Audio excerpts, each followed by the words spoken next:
Good morning student, હું છું ઝાલા જયેન્દ્ર અને તમે જોઈ રહ્યા છો ગુજરાતી એજ્યુકેશન। આજે હું તમને ધોરણ 7 વિષય સામાજિક વિજ્ઞાનમાં એકમ કસોટી જાન્યુઆરી 2021માં સમજાવીશ અને લખાવીશ। તો આપણે પ્રશ્ન 1 થી લખવાની શરૂઆત કરીએ। પ્રશ્ન નંબર 1, નીચેના પ્રશ્નના જવાબ આપો। એમાં પહેલો પ્રશ્ન છે કે વિચરતી અને વિમુક્ત જાતિના મુખ્ય વ્યવસાય કયા હતા, શા માટે? તો એનો જવાબ છે વિચરતી અને વિમુક્ત જાતિના લોકો ઘેટા બકરા, ઘોડા, ગાયો, ભેંસો અને બળદોનો વેપાર કરતી હતી। વિવિધ જાતિઓના નાના મોટા ફેરિયાઓ એક ગામથી બીજા ગામે જઈ જાતે બનાવેલા દોરડા, ઘાસની ચટાઈ અને મોટા ઠેલાઓનું વેચાણ કરતા હતા। ડાંગસિયા અને મોડવા નામની વિચરિત અને વિમુક્ત જાતિઓ બંગડીઓ અને સૌંદર્ય પ્રસાધનનું વેચાણ કરતી હતી। નટ અને બજાનિયા નામની જાતિ વિવિધ અંગ કસરતો કરીને લોકોનું મનોરંજન કરતી હતી। વિચરતી અને વિમુક્ત જાતિઓનું જીવન મોટાભાગે પશુપાલન પર આધારિત હતું।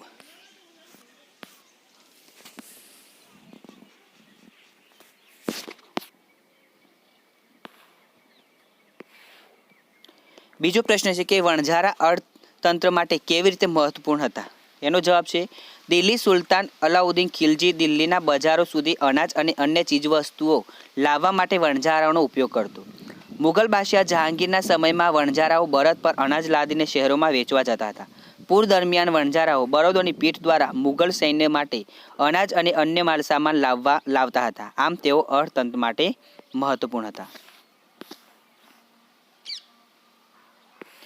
પ્રશ્ન નંબર 2 એમાં પહેલો પ્રશ્ન છે કે ભક્તિ આંદોલન લોકોમાં શા માટે પ્રિય થયું હતું? તેનો જવાબ છે કે સમાજમાં પ્રવર્તતા બ્રાહ્મણડંબરો, ઊંચ નીચના ભેદભાવો, વહેમો, અંધશ્રદ્ધા તેમજ અનેક કુરિવાજો પર ગાઢ અસર થઈ હતી। એમાં સામાન્ય લોકો પણ ધર્મનો સાચો અર્થ સમજવા લાગ્યા। ઈશ્વર બધાનો છે અને આપણે તેને ભક્તિ દ્વારા મેળવી શકીશું એવી દ્રઢ શ્રદ્ધા લોકોમાં પ્રસરી। જુદા જુદા ધર્મો વચ્ચેના ભેદભાવો ઓછા થયા। બીજો પ્રશ્ન છે કે ભારતના ઇતિહાસમાં ભક્તિ અને સૂફી આંદોલનોના કારણે કયા કયા ફેરફારો જોવા મળ્યા હતા? એનો જવાબ છે એમાં પહેલું આવશે કે જુદા જુદા ધર્મો વચ્ચેના ભેદભાવો ઓછા થયા હતા।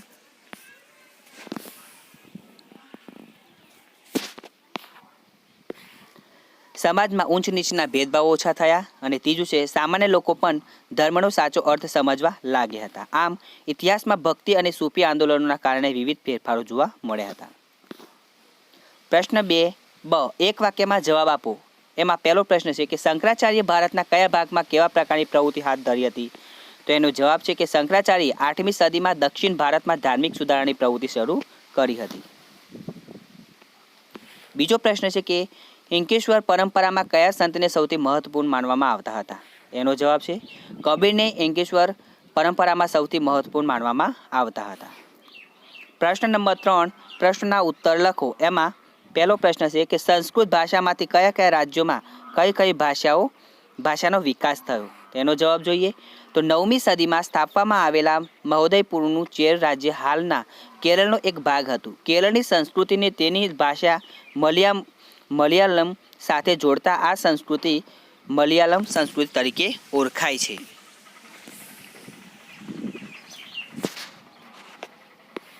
બંગાળી ભાષાનો ઉદ્ભવ સંસ્કૃત ભાષામાંથી થયો હોવાનું માનવામાં આવે છે।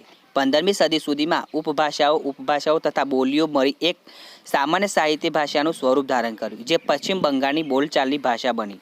ભારત અનેક ભાષાઓ અને બોલીઓ સાથે સંકળાયેલું રાષ્ટ્ર છે। ઈસવીસન 10મી અને 11મી સદીમાં સંસ્કૃત, પ્રાકૃત, અપભ્રંશમાંથી ગુજરાતી ભાષાનો વિકાસ થયો છે।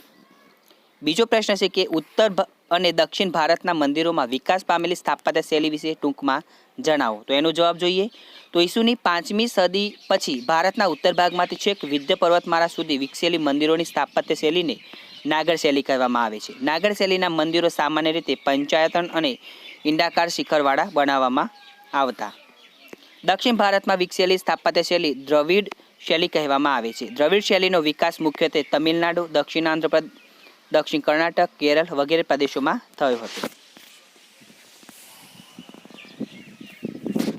હવે પ્રશ્ન 4 માંગ્યા મુજબ ઉત્તર લખો। એમાં પહેલો પ્રશ્ન છે કે ભૂકંપ સમયે કઈ કઈ સાવચેતીઓ રાખવી જોઈએ? એમાં જવાબ છે વીજળીના થાંભલા અને તારથી દૂર રહેવું જોઈએ। માર્ગદર્શન માટે સ્થાનિક રેડિયો કે ટેલિવિઝનથી આવતા સમાચાર સાંભળવા અને અફવાઓથી દૂર રહેવું। એમાં બીજો પ્રશ્ન હતો કે પર્વતમાન સમયમાં આપણે માસ્ક શા માટે પહેરવો જોઈએ? તો એનો જવાબ છે કે પર્વતમાન કોરોનાની મહામારીમાં એકબીજાથી ચેપથી બચવા એકમાત્ર ઉપાય માસ્ક અને એકબીજાથી દૂર રહેવાનો છે, માટે માસ્ક પહેરવું જોઈએ. ત્રીજો પ્રશ્ન હતો કે આપત્તિની 2 અસરો જણાવો. એમાં પહેલી છે કે ભૂકંપ, પૂર, સુનામી, વાવાઝોડું વગેરે કુદરતી આપત્તિઓમાં સ્થાવર અને જંગમ મિલકતોને ભારે નુકસાન થાય છે કે નાશ પામે છે. અને બીજી છે કે જે કુટુંબોએ કમાવનાર વ્યક્તિઓ ગુમાવ્યા હોય તેમની આર્થિક સ્થિતિ કફોડી બને છે. પ્રશ્ન 4બ યોગ્ય વિકલ્પ પસંદ કરીને લખો. એમાં પહેલું છે કે કઈ આપત્તિની ચોક્કસ આગાહી કરી શકાતી નથી? તો ભૂકંપ.